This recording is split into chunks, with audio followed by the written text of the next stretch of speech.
오늘 본문 7절에서 10절 이 장면은 저희들이 흔히 알고 있는 승리의 예루살렘의 입성, 왕의 예루살렘의 입성이라는 표를 가지고 있습니다. 서브타이틀이 Triumphant Entry라고 되어 있습니다. 승리의 입성. 이 승리의 입성이란 말은 굉장히 문화적인 그리고 그 당시에 흔히 쓰이던 말이었습니다. 분명 예수님은 왕으로 오신 것은 맞습니다. 스가랴를 보면 이스라엘의 왕이 나귀를 타고 입성하리라고도 예언을 합니다. 하지만 그 당시의 문화와 그리고 상황을 아는 사람들, 특히 이 triumphal entry, 왕의 입성이라는 이 단어를 아는 사람들은 이 입성이 왕의 입성이라는 생각을 하지 않았을 것입니다. 7절에 보면 예수님은 나귀 새끼를 타고 들어오지만 보통 승전 후에 5천 명이나 그 이상 되는 규모의 전투에서 승리를 이끈 로마의 장군은 화려한 말을 타고 들어옵니다. 9절에서 10절을 보면 예수님은 백성의 환호를 받지만 로마의 장군 같은 경우는 승리 후에 입성을 할 때 포로들을 이끌고 그리고 탈취한 재물을 싣고 로마 시민과 정치인들의 환호를 받았습니다. 예수님은 6월절을 보내기 위해서 입성했지만 로마 장군은 축제를 벌여서 콜로세움을 세우고 콜로세움 안에서 짐승과 사람을 풀고 싸우도록 해서 백성들에게 즐거움과 재미를 선사했습니다. 이 보통 알고 있는 왕의 입성과 예수님의 입성은 굉장히 다른 모습을 보이고 있습니다. 많은 경우 우리는 나귀를 비교하면서 말과 비교하면서 예수님의 겸손함과 예수님의 순전하심을 비교하면서 그분의 성품을 바라보지만 이 한꺼풀 더 넘어서의 의미를 보기 위해서는 오늘 본문의 시간대와 이 본문이 이루어지고 있는 바탕을 저희들이 이해하기를 원합니다. 예수님께서 지금 이때 들어오시는 시간대가 언제냐면 샤밧 하가도 위대한 안식일, 그러니까 Great Sabbath라는 날에 들어오고 있습니다. 즉 6월절 바로 전에 안식일에 입성을 하신 것입니다. 출애굽기 12장 3절에서 6절을 보면 유태인의 달력의 첫 달 니산, 첫 달의 열흘째가 되는 날, 이 샤밧 하가돌 이 열흘째가 되는 날에 흠이 없는 어린 양을 찾아서 4일 동안 꼼꼼하게 점검하고 또 점검해서 흠이 없는지를 확인하고 난 뒤에 만약에 흠이 없으면 15일째, 5일 뒤에 금요일에 6월절에 그 양을 먹었습니다. 그래서 이 샤밧 하가돌 때 회당에서는 굉장히 유난히 긴 설교가 있어가지고 지금도 유태인들은 Great Sabbath라고 하면 설교가 엄청 긴 날입니다. 그래서 6월절에 어린 양의 피와 그리고 6월절에 그 애굽의 탈출에 대해서 엄청 길게 설교를 한 후에 사람들은 집으로 가면서 코스코에 들려서 터키를 사듯이 양을 들려서 찾아가지고 어떤 순결한 양을 찾을 수 있을까 가정들이 다 같이 모여서 양을 점검하는 시간을 가졌습니다. 그래서 오늘 본문은 왕의 입성이 아닌 모든 이스라엘 백성들이 자기를 위해서 죽을 수 있는 6월절의 양을 점검하는 시간이었으므로 이 예루살렘의 입성은 왕의 입성이 아니라 양의 입성이라고 말하고 싶습니다. 오늘 예수님께서는 무엇을 말씀하시냐면 나를 왕으로서 환영하고 받으라라는 것이 아니라 내가 들어왔으니 나를 점검하고 나를 선택하라. 나만이 흠이 없는 깨끗하고 순결한 양이다라고 말씀하시는 것입니다. 우리를 정복하고 심판하기 위해서 오신 날이 아닌 왕으로 입성하신 날이 아닌 우리를 위하여서 제물이 되기 위해서 오신 그러한 기쁜 날입니다. 아멘. 이 6월절 양을 고르는 조건들은 굉장히 까다롭습니다. 흠이 없을 뿐만 아니라 먹었을 때 그 뼈를 뿌려뜨려서도 안 되고 통째로 제물로 바쳐서 온 가족의 고른 가족의 죄를 담당하도록 되어 있습니다. 그 양을 점검한 가족에게는 그 양이 그냥 한 어린 양이 아니라 큰 돈을 들여서 온 가족의 사랑을 받는 우리의 어린 양이라는 애칭까지 붙었던 것을 우리가 볼 수 있습니다. 양을 바치는 날에는 아이들이 눈물을 머금으면서 그 이쁘고 순결한 양이 나를 위해서 잔인하게 죽어가는 그 모습을 보면서 죄의 대가가 톡톡이 무엇인지 뼈저리게 느끼고 그 양을 바라봤습니다. 마태, 마가, 누가, 요한 이 사복음서의 저자들은 예수님의 첫 30년은 엄청 빨리 지나가면서 공통적인 특징 중에 하나가 뭐냐면 종료주일이 시작하는 시점부터 굉장히 속도를 늦추면서 마치 가족들이 유월절 어린 양을 꼼꼼하게 점검하듯이 입성 후의 예수님의 삶을 복음서의 저자들은 굉장히 꼼꼼하게 보면서 그들이 내린 결론이 무엇이죠? 예수님의 삶을 꼼꼼하게 점검해 보았더니 그분만이 여러분과 저의 가족의 죄를 책임질 수 있는 유월절 어린 양이라는 사복음서 저자의 공통된 견해입니다. 공통된 진리입니다. 세례 요한도 외칩니다. 세상의 죄를 짊어질 어린 양을 보라.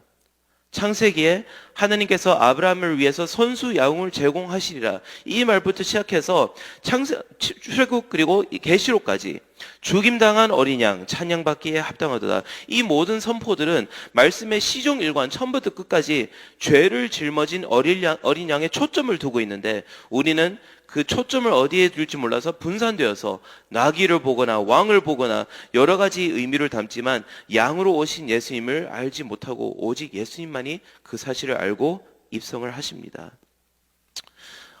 왜 그럴까 생각하면요.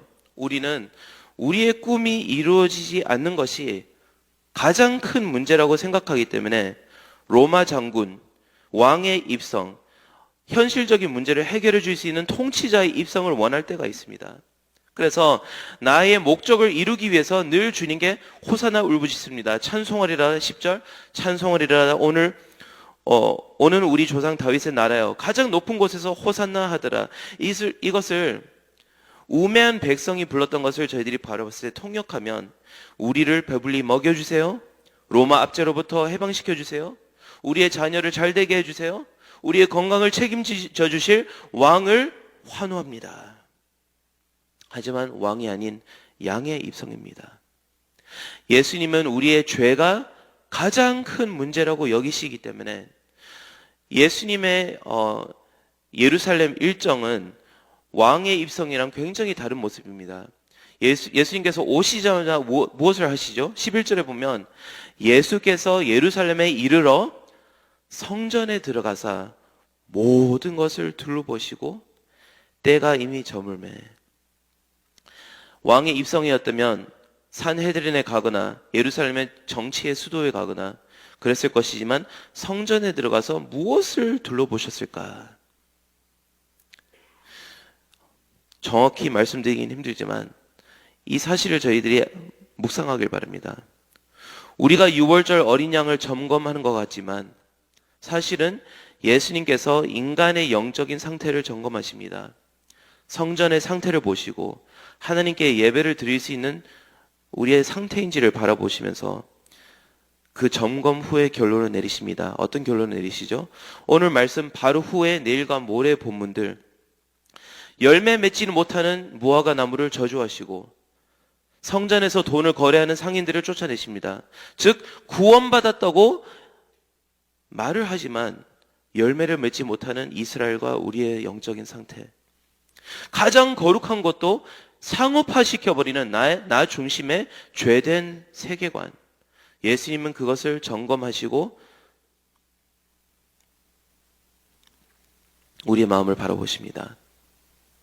하나님께서 우리를 점검하셨고 우리는 죄인으로 판명을 받았습니다. 그래서 예수님은 우리와 하나님의 관계를 단절시키는 죄의 문제를 해결하기 위해서 내 마음에 입성을 하십니다. 그리고 내 마음에 성전을 바라보십니다. 예배를 드릴 수 있는 그릇인지를 확인하십니다. 나의 눈은 늘 세상을 향해서 고정되어서 주님 왕으로 오셔서 이것 좀 해결해 주세요. 올해 선거의 문제나 올해 나의 가족의 어떤 문제나 올해 나의 재정적인 상태에 대해서 주님께서 왕으로 다스려 주시기 원하시지만 예수님은 언제나 나를 실망시키듯 양으로 오셔서 나의 마음에 초점을 두십니다. 나의 외부가 아닌 나의 내면의 세계. 이 바로 보는 관점의 차이가 굉장히 중요합니다. 우리는 예수님이 현세의 유익을 위해서 정치의 중심인 예루살렘이나 로마의 DC에 입성하시기 원하시지만 예수님은 성전을 둘러보시는 그 시선을 가지고 계십니다. 나의 현실적 문제를 해결할 분이 예수님이 아니라면 예수님께서 내게 무슨 쓸모가 있는가라고 생각할 수 있지만, 여러분, 이미 구원받은 여기 계신 많은 성도님들에게 왕의 입성이 아닌 양의 입성이 왜 여전히 중요할까요? 과거의 유익이 있습니다. 구원의 확신이 있습니다. 히브리서 7장 27절을 보면 그는 저 대제사장들이 먼저 자기 죄를 위하고 다음에 백성의 죄를 위하여 날마다 제사 드리는 것 같이 할 필요가 없으니 이는 그가 단번에 자기를 드려 이루셨습니다. 즉 매일 드려야 하루어치의 죄를 용서받을 수 있는 양의 피와 달리 하나님의 어린 양의 피는 우리의 죄를 단번에 해결하기 때문에 우리는 과거에 있었던 예수 그리스도의 십자가 사건 때문에 지금도 구원의 확신을 가질 수 있는 줄 믿습니다. 아멘. 구원받은 줄 믿습니까? 아멘. 하나님의 어린 양의 피 때문에 가능합니다. 또 양의 입성, 하나님의 어린 양으로 인해서 우리는 현재의 유익을 누릴 수 있는데, 현재의 유익은 무엇이냐? 성화입니다. 고린도전서 5장 7절, 너희는 누룩 없는 자인데 새 덩어리가 되기 위하여 묵은 누룩을 내버리라. 왜 그렇죠? 우리의 유월절 양 곧 그리스도께서 희생되셨느니라. 즉 흠이 없는 어린 양이 나를 용서하기 위해서 죽은 모습을 생각하면 담대하게 지금 나의 누룩을 떼내면서 확신 있게 죄와 싸울 수 있을 줄 믿습니다. 아멘. 오늘도 거룩을 위해서 싸울 수 있는 바탕이 무엇이죠? 유월절 양의 피입니다. 내 마음속에 입성하신 예수 그리스도입니다. 그리고 마지막으로 그 양의 피가 미래의 유익이 있습니다. 성도의 견인이 있습니다. 베드로전서 1장 18절과 19절, 너희가 알거니와 너희 조상이 물러준 헛된 행실에서 대속함을 받은 것은 은이나 금같이 없어질 것으로 된 것이 아니라 오직 흠 없고 점 없는 어린 양 같은 그리스도의 보배로운 피로 된 것이니라. 아멘. 예수님의 피는 영원히 효력을 발휘하여서 그 누구든 언제든 능히 구할 수 있습니다. 아멘. 내일도 우리는 안전할 것입니다. 왜 그렇죠? 양이 입성하셨기 때문에. 내 마음을 점검하시고 직접 피를 뿌리셔서 내 마음을 하느님 앞에 드렸기 때문에 그렇습니다. 어제도 오늘도 내일도 우리는 지금 나의 문제를 해결할 왕이 아닌 나의 마음의 상태를 점검하고 죄를 단번에 없애주시는 예수 그리스도의 피가 필요한 것입니다. 사랑하는 여러분, 본문 저자의 의도를 잘 알아야 합니다. 우리는 예수님을 점검해 보셨나요? 그분을 꼼꼼히 봤을 때 그분은 참으로 세상의 죄를 짊어지신 완벽한 하나님의 어린 양입니다. 예수님은 바리새인들의 점검을 받았습니다. 그리고 아무리 채찍을 휘둘러도 그는 우리의 나음을 위해서 참으셨습니다. 예수님은 본디오 빌라도 앞에서 점검을 받았습니다. 아무리 유혹해도 그는 거짓을 말씀하지 않았습니다. 예수님께서는 무리들 앞에서 백성의 점검을 받았습니다. 우리가 조롱하고 비난하고 배신하더라도 예수님은 우리가 하는 것을 알지 못한다고 끝까지 우리의 용서를 구하셨습니다. 예수님은 하나님 앞에서 점검을 받았습니다. 숨 지실 때까지 우리가 이룰 수 없었던 그 순종의 요구를 뼈가 부러지지 않고 통째로 우리의 죄를 위하여서 하나님의 뜻을 이루시고 바쳐졌습니다. 여러분은 예수님을 점검하시고 난 뒤에 나를 구원할 유일한 구세주란 것을 인정하십니까? 아멘.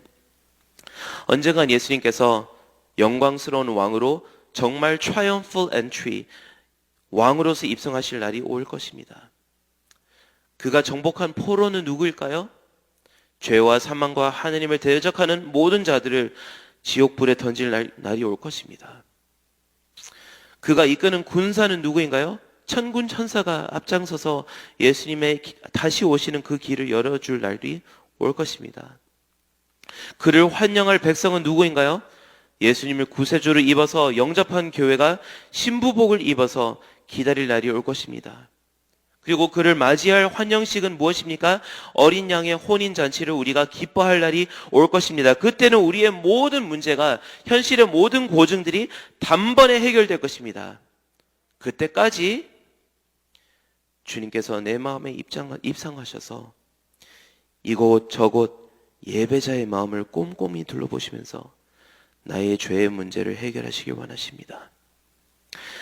나의 관심과 시선을 돌려서 주님께서 바라본 그곳, 내 이 마음을 재건하고 예배자로 주님 앞에 순결하게 드리는 오늘 새벽이 되기를 축원드립니다.